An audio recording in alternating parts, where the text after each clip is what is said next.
अस्सलाम वालेकुम community members. आज मोरखा 11 अप्रैल 2026। आज जो है वो पाकिस्तान के लिए बहुत अहम दिन है क्योंकि जो यूएस और ईरान के मुज़ाकरात थे वो पाकिस्तान में जो है वो शेड्यूल्ड हैं। आज रात से जो है वो मुज़ाकरात जो है वो शुरू होंगे पाकिस्तानी टाइम के मुताबिक। और जैसा कि आप सबने मीडिया चैनल्स के ऊपर देखा होगा कि जो दोनों सतह के ऊपर वफ़द है, अमेरिका से भी और ईरान से भी, वो पाकिस्तान में जो है वो पहुँच गया। अमेरिका का जो वफ़द है, अमेरिका की जो डेलीगेशन है, उसमें जो है अमेरिका के वाइस प्रेसिडेंट जेडी वैंस और उसके अलावा स्टीव विटकॉफ और जैरेड कुशनर, ये शामिल हैं। 3 बंदे हैं अमेरिका की तरफ से और 2 बंदे हैं ईरान की तरफ से। ईरान की जो डेलीगेशन है, उनका जो वफ़द है, उसमें जो है मोहम्मद अब्बास अरागची, उनके जो वज़ीर ख़ारजा हैं, उसके अलावा मोहम्मद बाक़िर कालिबाफ़ जो कि ईरानी पार्लियामेंट के स्पीकर हैं, ये 2 बंदे जो है वो शामिल हैं, ठीक है।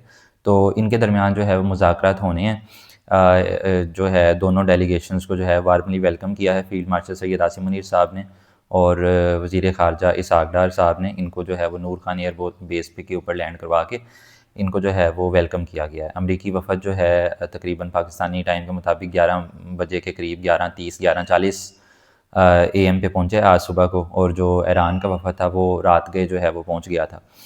तो इनके दरमियान में आज मुज़ाकरात होने हैं। शाम को इनका पहला राउंड होगा एंड देन कल जो है इनका फ़ाइनल राउंड होगा मुज़ाकरात का।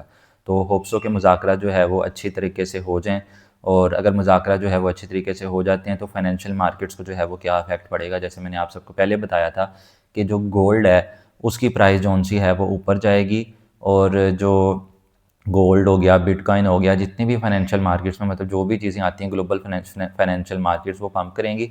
पाकिस्तान स्टॉक एक्सचेंज भी जो है वो पम्प की है। और उसके बाद जो है दूसरा जो है ऑयल की जौन सी प्राइस है ना वो नीचे आएगी। जैसा कि आप सबको ऑलरेडी पता है कि पाकिस्तानी प्राइम मिनिस्टर जनाब मोहम्मद शहबाज शरीफ साहब ने कौम से ख़िताब किया था कल को, और पेट्रोलियम मसनूआत की कीमतों में जो है कमी का ऐलान किया उन्होंने। तो ये तकरीबन 100 जो है वो 35 रुपये डीज़ल की कीमत में कमी की है, और पेट्रोल की कीमत में जो है वो 12 रुपये के करीब उन्होंने कमी की है। क्योंकि पेट्रोल की कीमत में वो पहले जो है वो कमी कर चुके थे, तो अब उन्होंने 12 रुपये की जौन सी है वो कमी की है। डीज़ल की कीमत में पहले कमी नहीं हुई थी, तो उसकी कीमत में जो है इसलिए ज़्यादा कमी हुई है। तो मार्केट्स जौन सी हैं ना वो तकरीबन अब अनसर्टेनिटी है उनमें, क्योंकि वो जब ये सीज़ फायर हुआ था यूएस और ईरान का, उसके बाद इसराइल ने जो है ना वो लेबनान के ऊपर हमले शुरू कर दिए। तो फिर जो है ईरान से फ़ोन आया वज़ीर ख़ारजा जनाब इसहाक़ डार साहब को कि जी ये क्या हो रहा है, हमने जो है वो मतलब सीज़ फायर यूएस ने लॉन्च किया हुआ है। तो यूएस ने कहा कि ये लेबनान के ऊपर जो है वो नहीं था, ये सिर्फ़ ईरान के ऊपर था। तो इस वजह से अब उनको जो उनसे है ना वो डायरेक्ट नेगोशिएशंस करने के लिए जो है वो इसराइल ने कहा है कि हमारे साथ आप डायरेक्ट नेगोशिएशंस कर लें। तो अब उनकी जो है वो डायरेक्ट नेगोशिएशंस होंगी। तो अब जौन-सा है ना वहाँ पर फिर उसके बाद कोई बात होगी जब उनकी डायरेक्ट नेगोशिएशंस हो जाती हैं, मतलब कि इसराइल की और लेबनान की। और उधर बेरूट में उन्होंने जौन-से है ना उन्होंने बहुत ज़्यादा जो है हमले किए हैं। तकरीबन आप कह लें कि 10 मिनट में उन्होंने जो है ना वो 140-50 जो मिज़ाइल हैं वहाँ पर दाग दिए, उनका काफ़ी सारा जो है वो नुकसान हुआ है। और लेटेस्ट के उन्होंने अब नए हरमज़ जो है ईरानियों ने वो खोल दी है, और उन्होंने कहा है कि जो है वो यूएस जो है यूएस के शिप्स भी वहाँ से गुजर सकते हैं, लेकिन कुछ उन्होंने लिमिटेशंस लगाई हैं कि वहाँ से जो है वो ईरान का जो उनसे है ना साथ उनको आर्मी को मिलाना पड़ेगा, और उसके साथ जो है वो शिप्स को जो है वो क्रॉस करवाएंगी। तो अगर तो ये मुज़ाकरा जो है कामयाब हो जाते हैं तो फिर जो है वो मार्केट ऐसे ही करेगी जैसे मैंने आप सबको जो है वो बताया है। मार्केट में अभी जौन-सा है ना वो तकरीबन ठहराव, आप कह लें कि मार्केट एक जगह पे रुकी हुई है। वो इसलिए ठहराव आया हुआ है क्योंकि मुज़ाकरात है ना, मुज़ाकरात के बाद जो भी इनका हतमी नकात आता है उसके ऊपर फिर मार्केट एक डायरेक्शन जो है वो पकड़ेगी। तो अल्टीमेटली गोल्ड जो है वो ऊपर जाएगा, बिटकॉइन ऊपर जाएगा, उसके अलावा जितनी भी पाकिस्तान की स्टॉक एक्सचेंजेस हैं वो ऊपर जाएँगी, और उसके अलावा जितनी भी ग्लोबल स्टॉक एक्सचेंजेस हैं वो ऊपर जाएँगी, ठीक है। उनमें जो है बुलिश सेंटीमेंट देखा जाएगा।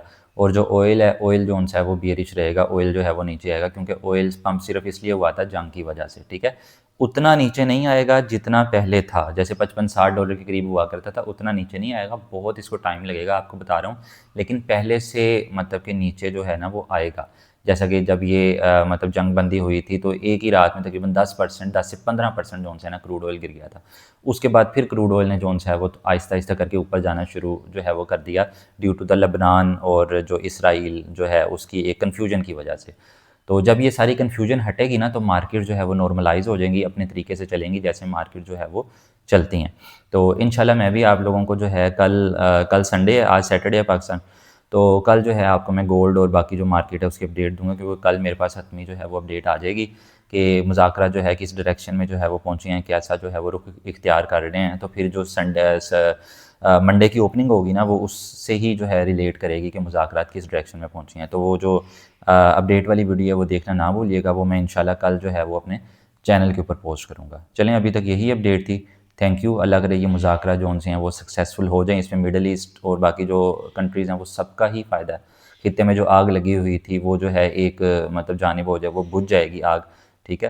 तो चलें, थैंक यू कम्युनिटी मेंबर्स। अल्लाह हाफ़िज़।